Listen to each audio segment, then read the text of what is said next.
Hey everyone, sorry it's been so long since my last video. I've been out a few times, but I've had some troubles trying to find the spot that I was looking for. So I've kind of shifted gears and gone in another direction. But today's hike is something I've been looking forward to for about a year. I've been there once before and it's a way cool spot. I'm actually on the road for this destination today. Right now I'm stopped at Pavilion Lake. It's a lake on the way to Lillooet. And it is just crystal clear, beautiful water. It's actually the only lake in the world that has freshwater coral. So if you're heading this way, definitely stop by and check it out. It's so clear I could actually see fish swimming by from shore. And yeah, so I'm just about in Lillooet. That's where I'm heading today for the hike. So when we get there, I'll stop and tell you a little bit more about where we're going to be going today.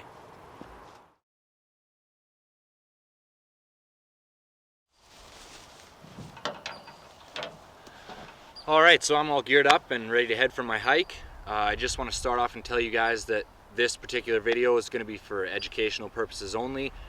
This isn't really a destination that you can go. This is all private property. It's gated off. There's two different families that live here and on the property and look over the place. It's not open to public access. I have permission to come and tell the story because it's such a unique story and there's so little information about it. So don't plan a trip to come here. If they start getting hundreds of phone calls from people, I'm gonna have to take the video down and I really don't want that. So just enjoy the video. I'll be as detailed as I can as I go around and hopefully I won't miss anything. The story I'm telling today is about a man named Vernon Pick. He was born in 1903 in Wisconsin. He left home at 16, never graduated high school. He joined the US Marines right after he left home. After that he was a gold miner for a little while, and he ran two different electrical companies after that. He became a pilot for a little while. He was a self-educated electrical engineer, and I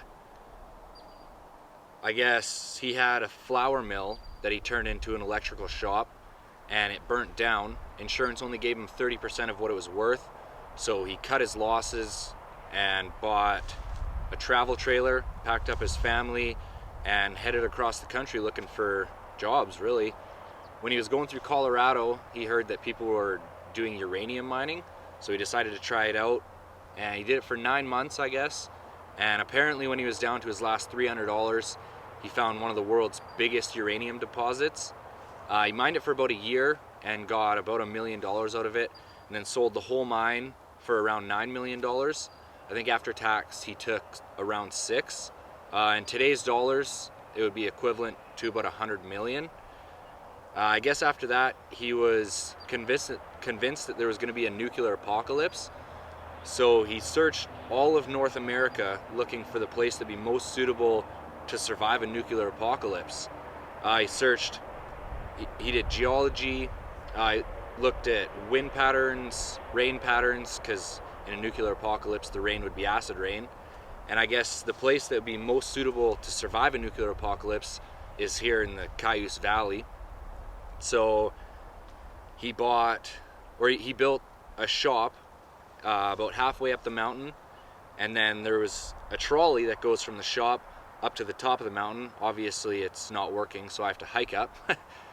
But at the top of the mountain he built a huge house out of solid brick and concrete with bulletproof glass. Apparently the walls are 2 feet thick of solid brick and concrete. And after he was done building that, I guess shortly after he finished building it, he died of lung cancer, and all of his science equipment and everything got auctioned off. The most remarkable thing about the whole place is it's all powered by a hydroelectric dam that he designed himself and built with a team of engineers that he hired. In my opinion, it's just a really remarkable story. I mean, he was a really wealthy guy, but you couldn't tell from the stories, you couldn't tell that he was wealthy. I guess he wore a tore up leather jacket and a old beat up hat, drove an old Ford, and it just seemed like a really kind of unique guy. So I guess we'll start at the shop and go from there.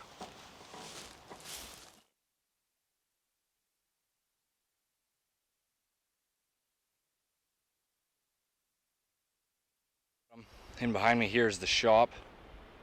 I'll put a picture up of it back in the day. It's very grown over now, but apparently he used to have just a team of high-class engineers here and outrageous science equipment. Of course, after he passed away, it's all been auctioned off, but pretty cool. This is below the house at the bottom of the trolley.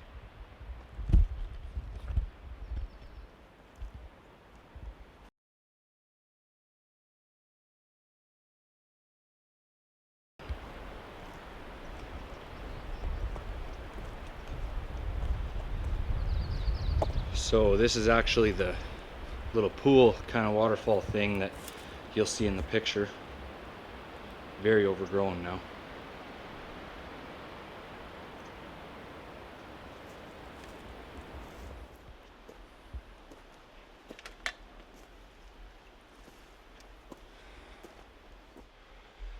Well, if you've ever considered getting into video production because you think it's going to be easy, I can assure you it's not.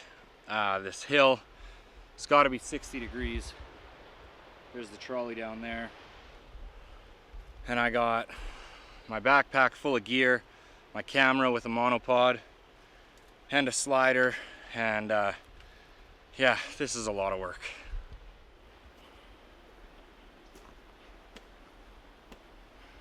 So from my research, it sounds like shortly after he finished building this place, he died of lung cancer, and it's been abandoned ever since. It's really sad, but a lot of people have came and vandalized it, so sorry about all the mess, but there's nothing I can do about that.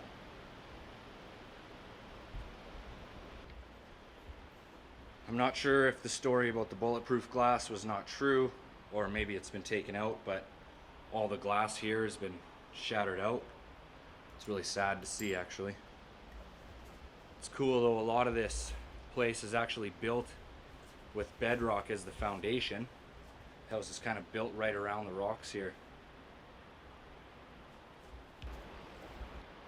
This is obviously where you get off the trolley. Comes all the way up the tracks there, from the very bottom. Way cool. So I'll take you up to the top floor first.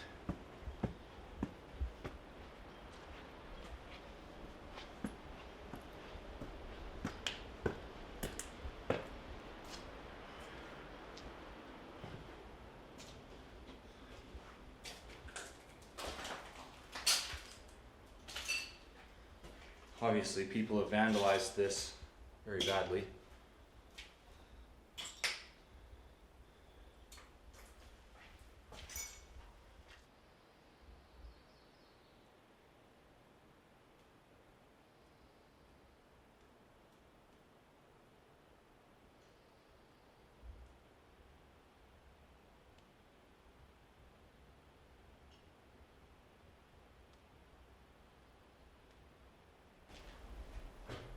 I like these lights up here.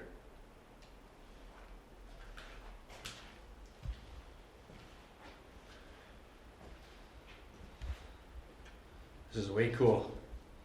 It's a big gun rack.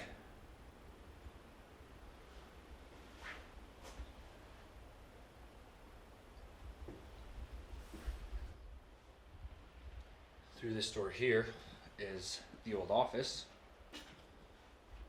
If you look right up there, it's pretty cool. There's a full encyclopedia set.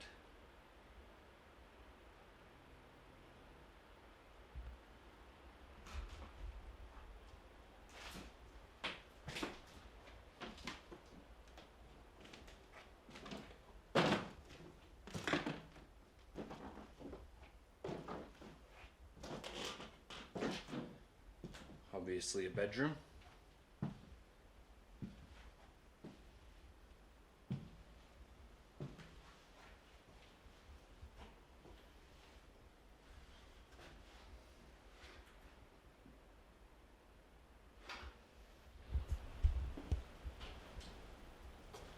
As we go down, there's kind of a middle floor.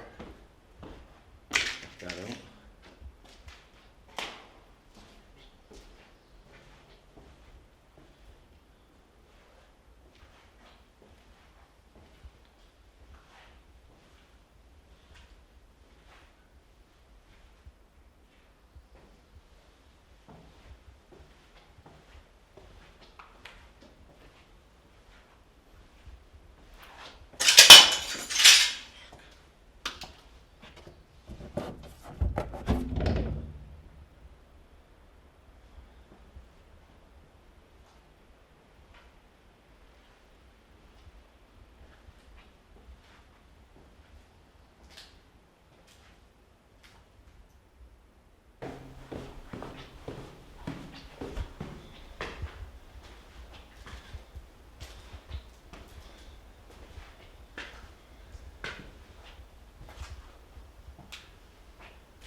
creepy back corner.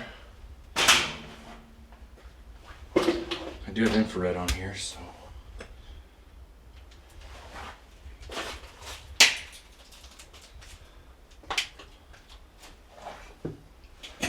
This is pitch black to me.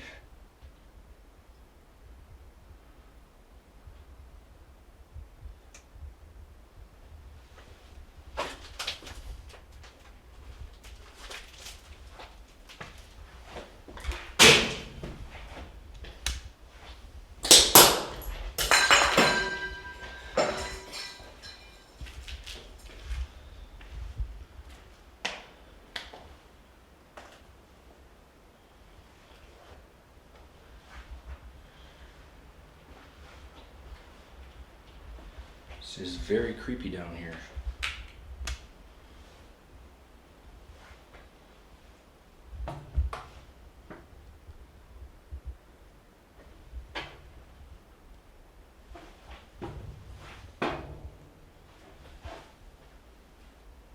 Good thing I don't believe in ghosts.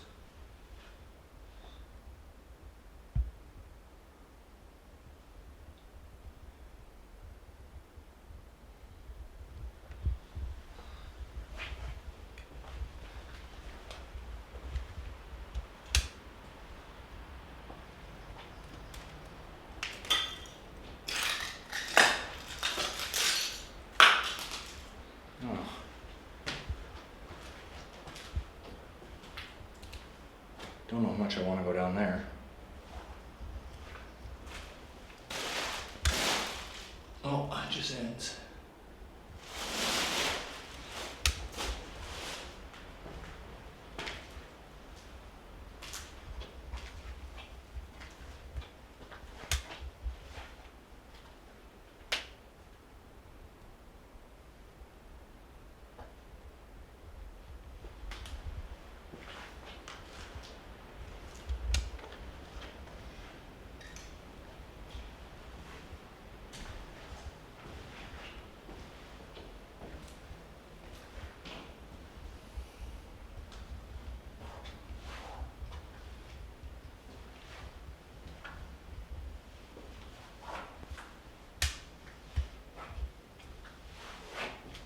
Really not such a fan of how dark it is back here.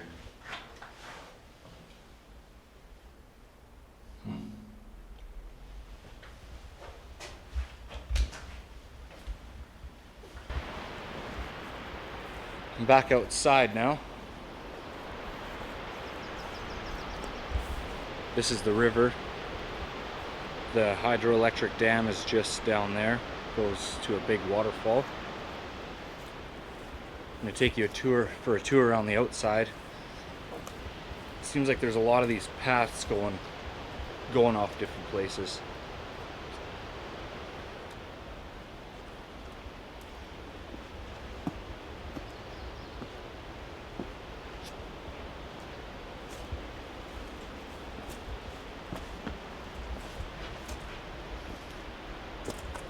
It's cool, this whole chunk of house right here is just built right around the bedrock.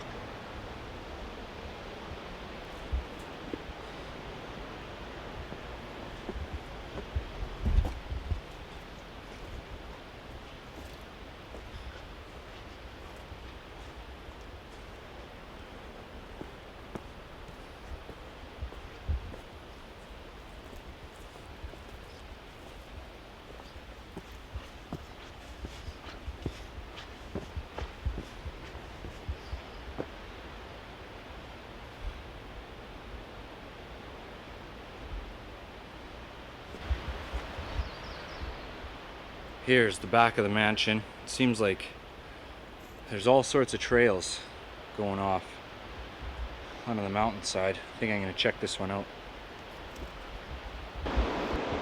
So this trail seems to kind of just end in the middle of nowhere. It sure is nice country around here.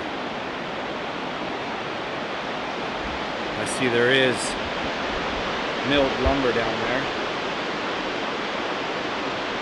So possibly there was a platform here or something. I'm not sure. All right, so that was the full tour, inside and outside. I hope you guys enjoyed it. I hope you enjoy the story. It's a really unique story. It's really sad to see the inside of this place has just been completely destroyed.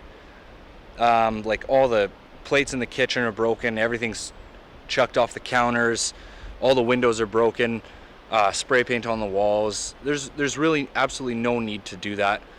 This is a historic place. There's lots of historic places around BC or anywhere in the world really. Don't ruin them. It takes one guy to go in and wreck it. This place is ruined beyond repair now, and it's really sad because it's ruined for everybody now. So anywhere you go, just be respectful. Don't break things, don't litter. Just what I always say is take nothing but pictures, leave nothing but footprints. Anyways, you guys, for me, that's it. I'm heading back to Williams Lake, so I hope you enjoyed the tour. Thanks.